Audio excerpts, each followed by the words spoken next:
Hello everyone, कैसे हैं आप सब। आई होप आप सभी अच्छे होंगे। तो आज के इस वीडियो में हम रियल एनालिसिस का लेक्चर नंबर 24 करने वाले हैं, जिसमें हम chapter number 7 Jacobians already last lecture में स्टार्ट कर चुके थे। तो आज हमारे पास सबसे पहला क्वेश्चन क्या है, if u1 equals to x2 into x3 upon x1, u2 equals to x3 into x1 upon x2 and u3 equals to x1 into x2 upon x3। मतलब तीनों फंक्शन हमारे पास दे रखे हैं, उनकी वैल्यूज हमारे पास x1 x2 x3 के respect में है।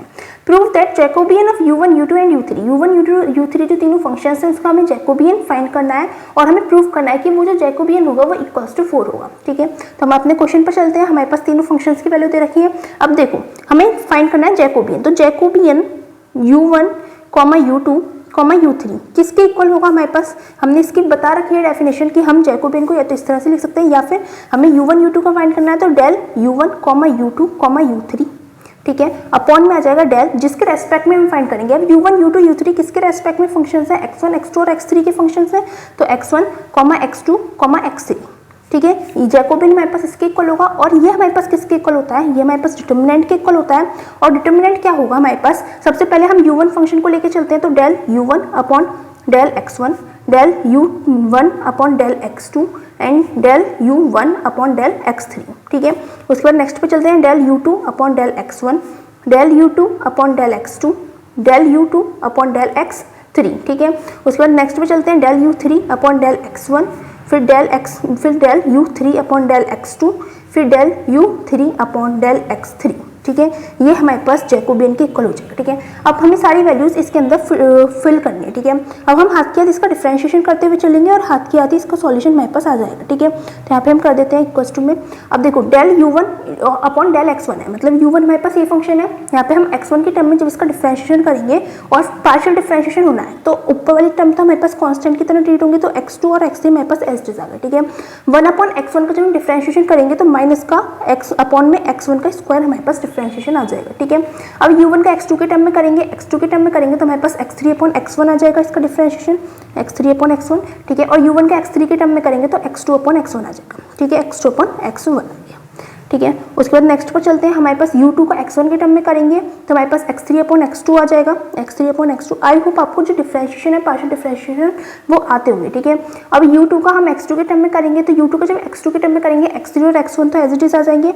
अब देखो जो x2 है वो हम उसके टर्म में ही हम डिफरेंशिएशन करें और वो नीचे है, ठीक है, अपॉन में रेसिप्रोकल में दे रखा है, तो उसका डिफरेंशिएशन हमारे पास माइनस का 1 अपॉन x स्क्वायर आ जाएगा, x2 का स्क्वायर। ठीक है, उसके बाद हम इसका करेंगे विद रेस्पेक्ट टू x3 तो हमारे पास x1 अपॉन x2 आ जाएगा। ठीक है, नेक्स्ट पर चलते हैं, u3 के x1 के टर्म में करेंगे तो हमारे पास x2 अपॉन x3 आ जाएगा। नेक्स्ट हमारे पास x3 के x2 के टर्म में करेंगे, u3 के x2 के टर्म में करेंगे तो x1 अपॉन x3 हो जाएगा। और नेक्स्ट हमारे पास u3 का x3 के टर्म में करेंगे तो हमारे पास x1 x2 अपॉन माइनस में x3 का स्क्वायर हमारे पास इसका डिफरेंशिएशन आ जाएगा। ठीक है, अब हमारे पास डिटर्मिनेंट आ गया, इसकी वैल्यू सॉल्व करनी है।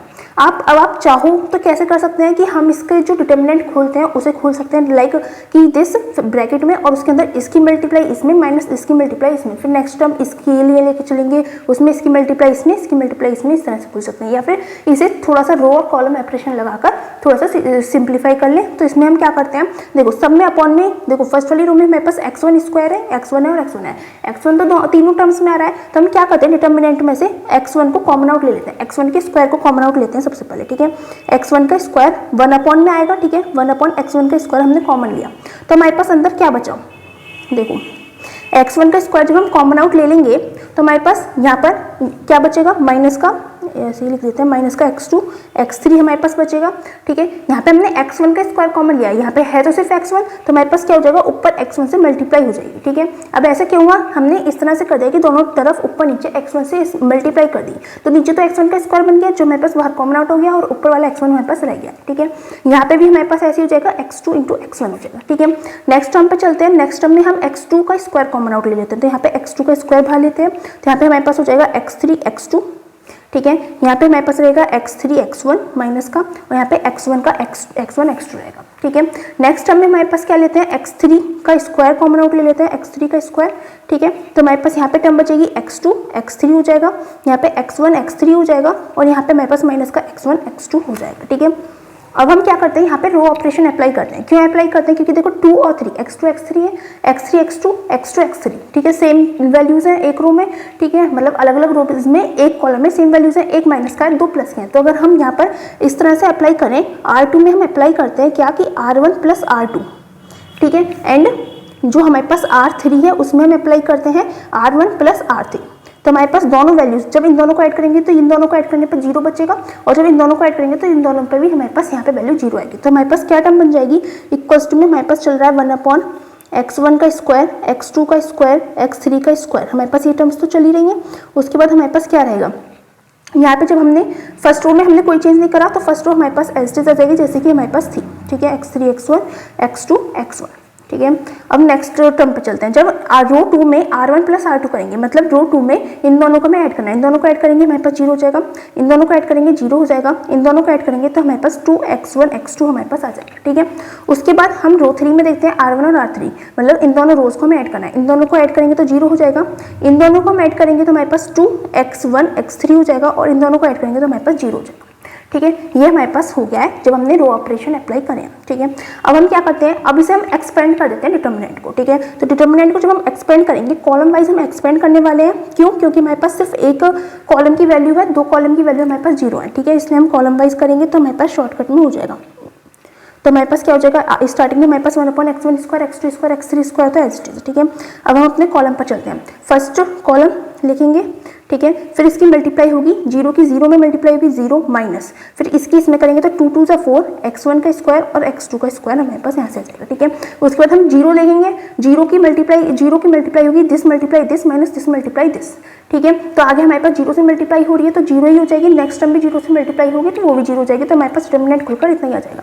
अगर ये चीज़ समझ में नहीं आई है हमने कैसे करा है तो आप इसे अच्छे से एक्सपेंड करके देख सकते हैं, बिल्कुल आंसर यही आने वाला है, ठीक है। अब हमारे पास क्या हो जाएगा, इसे सॉल्व कर लेते हैं। 1/x1 स्क्वायर, एक सेकेंड रुकिएगा, अब दिख रहा है I hope, x1 square, x2 square, x3 square, ठीक है। यहाँ पे हमारे पास ऐसे एज इट इज है। उसके बाद 0 माइनस दिस हमारे पास सेम टर्म रहेगी, माइनस माइनस हमारे पास प्लस हो जाएगा, तो इस ब्रैकेट को हटा देते हैं, क्या होगा हमारे पास 4x1 स्क्वायर है, x2 स्क्वायर है, ठीक है। यहाँ पे कुछ मिस्टेक हो गई है क्या, एक सेकंड देखते हैं। हमने क्या करा था, इसमें इसकी मल्टीप्लाई करी तो 0 हो गया, जब इसमें इसकी करी तो x1 का स्क्वायर आ गया और x2 और x3 आएगा, x2 और x3 आएगा, स्क्वायर नहीं आएगा, ठीक है। तो यहाँ से हमारे पास x2 का एक x2 यहाँ है, एक x2 यहाँ है, तो x2 का स्क्वायर हो गया, x3 एक यहाँ है, एक x3 यहाँ है, तो यहाँ पे भी हमारे पास x3 का स्क्वायर हो गया, ठीक है। माइनस माइनस हमारे पास प्लस हो गया है, ठीक है। अब अगर हम यहाँ पे देखें तो ये पूरी टर्म इस पूरी टर्म से कैंसिल आउट हो रही है, तो हमारे पास इसकी वैल्यू 4 आ रही है जो हमें प्रूफ करनी थी, ठीक है। इस तरह से हमने इस जैकोबियन को प्रूफ करा है। आई होप आपको ये जो जैकोबियन फाइंड करना है वो समझ में आ गया होगा। काफ़ी इंपॉर्टेंट क्वेश्चन है, जो भी हमारे पास इस टाइप से वैल्यू आ जाती है ना कि जैकोबियन की वैल्यू इसके इक्वल है, तो मतलब सिंपल सी हमें वैल्यू दे रखी है तो वो इंपॉर्टेंट हो जाता है, ठीक है। तो हम नेक्स्ट क्वेश्चन पर चलते हैं। अब स्टूडेंट्स हमारे पास नेक्स्ट क्वेश्चन है, if x equals to r sin theta cos phi, y equals to r sin theta sin phi and z equals to r cos theta, show that del x y z upon del r theta phi equals to r square sin theta. हमें ये show करना है, तीनों function की values दे रखे हैं, तो simple हमें जैकोबियन की वैल्यू फाइंड करनी है। तो चलते हैं, हमारे पास क्या फाइंड करना है, del x y z upon del r theta और फाई हमें फाइंड करना है, ठीक है। अब इसकी वैल्यूज हमारे पास क्या होंगी, डिटर्मिनेंट के अंदर हमारे पास वैल्यूज रहने वाली हैं। सबसे पहले x से स्टार्ट करेंगे तो del x over del r रहेगा, फिर del x over del theta रहेगा, फिर del x over del phi रहेगा, ठीक है। यहाँ पे डिटर्मिनेंट क्लोज। उसके बाद हम देखते हैं del y over del r रहेगा, del y over del theta रहेगा और del y over del phi रहेगा, ठीक है। उसके बाद del z over del r रहेगा, फिर del z over del theta रहेगा, फिर del z over del phi रहेगा, ठीक है। ये हमारे पास फॉर्मूला होता है, मतलब जो भी जैकोबियन की वैल्यू होती है वो हमने यहाँ पे पुट कर दिया। अब सारी वैल्यूज़ का हमें सिंपल डिफरेंशिएशन करके अपनी जो इक्वेशन है उसमें पुट करते हुए जाना है, ठीक है। तो हमारे पास यहाँ पे इक्वल्स टू का साइन लगाकर सॉल्व करते हैं। तो del x over del r, x वाली जो हमारे पास फंक्शन है उसका r के टर्म में जब हम डिफरेंशिएशन करेंगे तो क्या हो जाएगा, r हमारे पास सिर्फ एक है, इन ये दोनों हमारे पास कॉन्स्टेंट की तरह ट्रीट होंगे, तो साइन थीटा कॉस फाई हमारे पास इसका डिफरेंशिएशन आ जाएगा, ठीक है, साइन थीटा कॉस फाई। अब डेल एक्स का जब थीटा के टर्म में करेंगे तो हमारे पास आर और कॉस फाई तो हमारे पास कांस्टेंट की तरह ट्रीट होंगे, आर कॉस फाई, ठीक है। साइन थीटा का डिफरेंशिएशन क्या होता है, हमारे पास कॉस थीटा, तो यहाँ पे आ गया हमारे पास कॉस थीटा, ठीक है। उसके बाद एक्स का जब फाई के टर्म में करेंगे तो आर साइन थीटा हमारे पास सेम रहेगा, आर साइन थीटा, ठीक है। उसके बाद हम कॉस फाई का डिफरेंशिएशन क्या होता है, हमारे पास माइनस का साइन फाई होता है, ठीक है, माइनस का साइन फाई, ठीक है। उसके बाद हम नेक्स्ट पे चलते हैं, वाई का आर के टर्म में करेंगे तो साइन थीटा साइन फाई आ जाएगा, साइन थीटा साइन फाई, ठीक है। उसके बाद जब हम किसका, y का थीटा के टर्म में करेंगे तो r sin फाई तो हमारे पास कांस्टेंट की तरह ट्रीट होने वाला था, तो एज इट इज लिख दें, और sin थीटा का डिफरेंशिएशन हमारे पास cos थीटा हो जाएगा, ठीक है। उसके बाद y का फाई के टर्म में करेंगे तो r sin थीटा हमारे पास सेम रहेगा, r sin थीटा। उसके बाद sin फाई का जब हम डिफरेंशिएशन करेंगे तो हमारे पास माइनस का प्लस का ही आएगा cos फाई, ठीक है। sin का डिफरेंशिएशन cos होता है, ठीक है, तो cos फाई आ गया। उसके बाद नेक्स्ट पर चलते हैं, z का r के टर्म में करेंगे तो हमारे पास cos थीटा आ जाएगा, ठीक है। फिर z का जो थीटा के टर्म में करेंगे तो हमारे पास r sin थीटा हो जाएगा माइनस का, ठीक है। और जब r cos थीटा का फाई के टर्म में करेंगे तो यहाँ पे हमारे पास फाई की कोई टर्म नहीं है, तो उसका डिफरेंशिएशन हमारे पास 0 आ जाएगा, ठीक है। इतना हो गया। अब हम क्या करते हैं, यहाँ पे हम अगर कोई रो या कॉलम ऑपरेशन में अप्लाई करेंगे तो यहाँ पे फिर ट्रिग्नोमेट्रिक आइडेंटिटीज का बहुत ज़्यादा यूज होगा, ठीक है। तो इसलिए हम ऐसा नहीं करने की बजाय डायरेक्ट इसको एक्सपेंड कर देते हैं, ठीक है। ट्रिग्नोमेट्रिक आइडेंटिटीज में कभी कभी कन्फ्यूजन हो जाती है, कुछ मिस्टेक हो जाती है, तो उसकी वजह से क्वेश्चन गलत होने के चांसेस रहते हैं, ठीक है। तो हम चलते हैं, सबसे पहले साइन थीटा कॉस फाई हमारे पास बाहर रहेगा, अंदर हम मल्टीप्लाई करेंगे किसकी, देखो पहला वाले ये है, तो हम इस रो को और इस कॉलम को इस रो को स्किप करेंगे, इसकी इसमें मल्टीप्लाई करेंगे माइनस इसकी इसमें। जब इसकी इसमें करेंगे तो हमारे पास 0 रहेगा माइनस, फिर जब इसकी इसमें करेंगे तो माइनस माइनस प्लस हो जाएगा, r square sine square theta cos phi हमारे पास यहाँ से आ जाएगा, ठीक है। फिर नेक्स्ट टर्म हमारे पास रहेगी माइनस लगाकर r cos phi cos theta, ठीक है।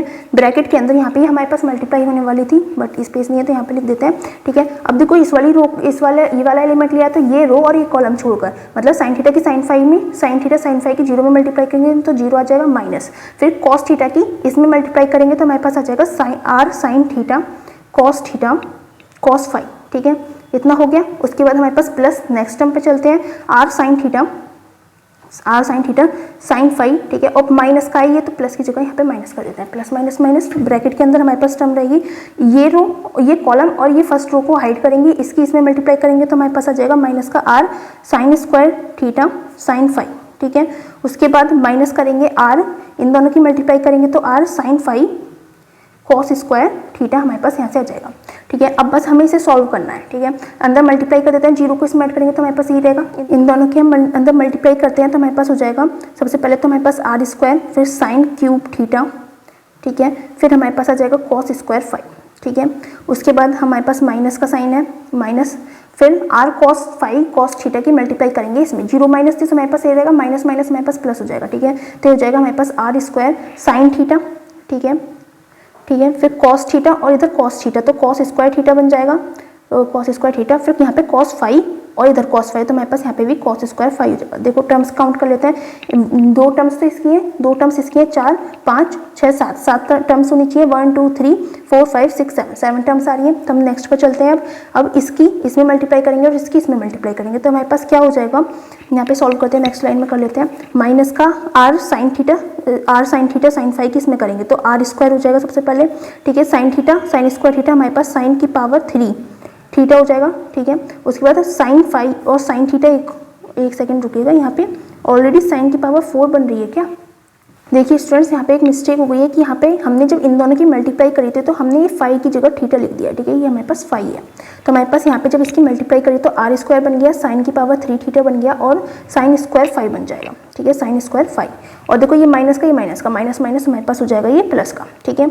उसके बाद नेक्स्ट में करते हैं, ये भी माइनस माइनस हो गया प्लस हो गया, ठीक है। r स्क्वायर जब इनकी मल्टीप्लाई करेंगे तो साइन थीटा और cos square theta, sign theta cos square theta, और उसके बाद हमारे पास है cos square sine theta cos square theta, और फाई वाली 2 टर्म्स आ रही है साइन स्क्वायर फाई, ठीक है, साइन स्क्वायर फाई हो गया।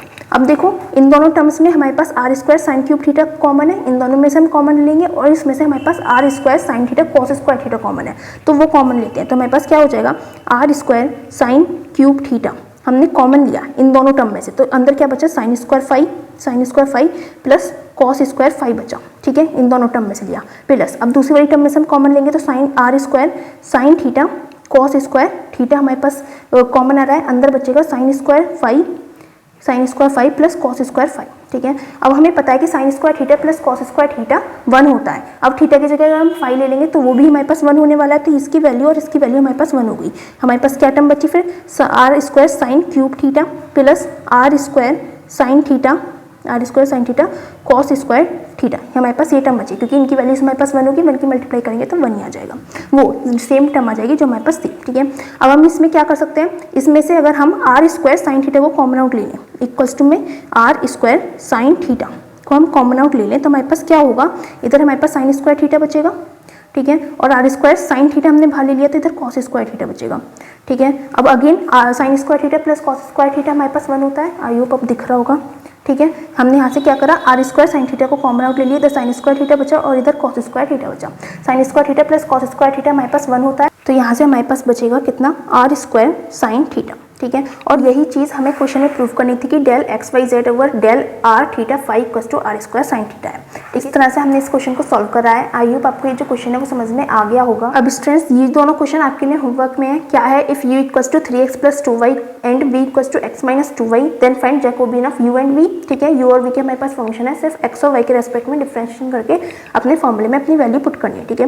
नेक्स्ट क्वेश्चन है, if x equals to u square minus v square and y equals to u plus v then find Jacobian of x, y, ठीक है। तो यहाँ पे भी हमारे पास x और y के फंक्शंस है, सिंपल डिफरेंशिएशन करके अपने फॉर्मूले में वैल्यूज पुट करनी है, ठीक है। आई होप ये दोनों क्वेश्चन आपसे हो जाएंगे। अगर कोई डाउट रहता है तो आप हमसे कमेंट सेक्शन में पूछ लीजिएगा, और अगर आपको हमारी वीडियोस अच्छी लग रही है तो प्लीज़ हमारी वीडियोस को लाइक कीजिएगा, अपने फ्रेंड्स के साथ शेयर कीजिएगा एंड हमारे चैनल को सब्सक्राइब कीजिएगा। Thanks for watching.